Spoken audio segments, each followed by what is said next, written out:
So, Nvidia did something rather interesting again. This time they released a brand new super variation of the RTX 2060, 2070 and 2080 cards.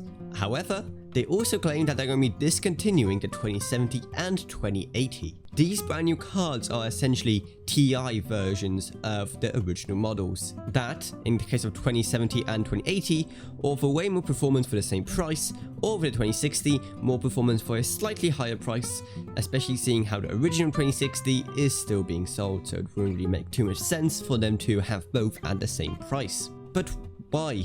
What's the point of all of this? Well, the answer is kind of simple. Radeon. And all the announcements that came out about it during Computex. The brand new Radeon cards AMD is releasing is going to be a big hit, and we already know that. So it's definitely putting Nvidia on their heels.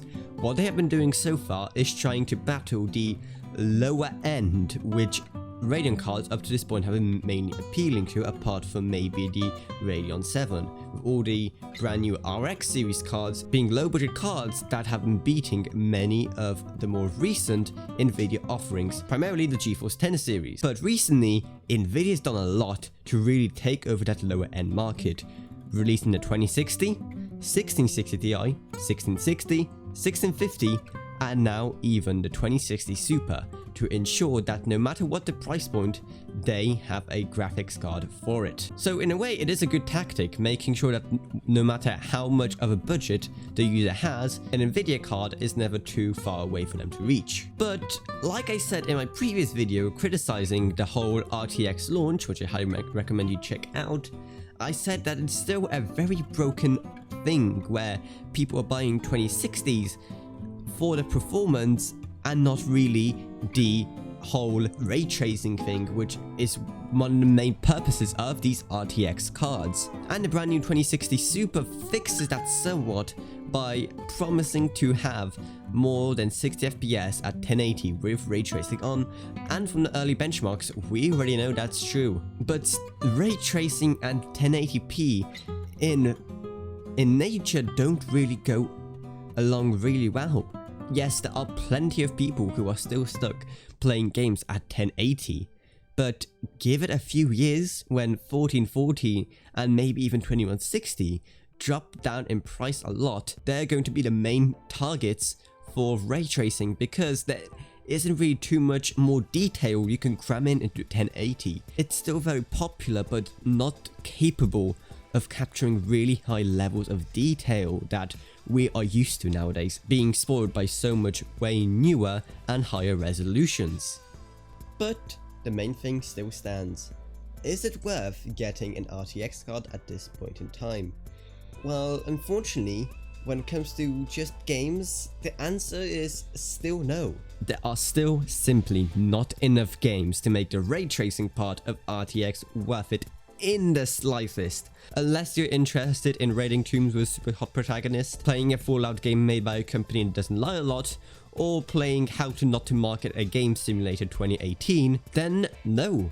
And the whole promise Nvidia had that more games are coming, it just doesn't seem to be true right now. Yes, more are coming, and Cyberpunk 2077 alone, having support for ray tracing, makes me want to sell everything I have just to get an RTX card to play with it.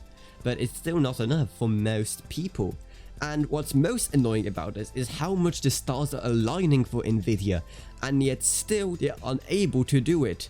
Unreal has released several updates allowing much easier implementation of ray tracing into games being made on Unreal, and Microsoft has recently released the Xbox Game Pass for PC, which includes the ray traceable game Metro Exodus and will include Shadow of the Tomb Raider, and the whole program will allow people to acquire these AAA games for a lot lower price, and they'll be able to finally see the might of ray tracing. But it's simply not there. There are not enough games anywhere for it to seem worth it in any way, shape or form. The Xbox Game Pass for PC is a big opportunity for Nvidia, but are they gonna grasp it? Who knows? But here's the truth. We already know that ray tracing is gonna be the future of gaming, and that future has to start somewhere.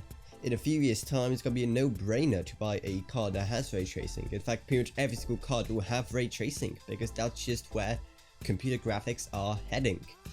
But it has to all start somewhere, so these starts can be usually rocky for companies when they're introducing a brand new concept, but in a few years time it is going to be worth it, and we needed someone to be the pioneer of this concept, and it just happened to be Nvidia, who haven't really managed to do it well. So in a few years time, buying an RTX card will be a no-brainer, but right now that is still up for debate.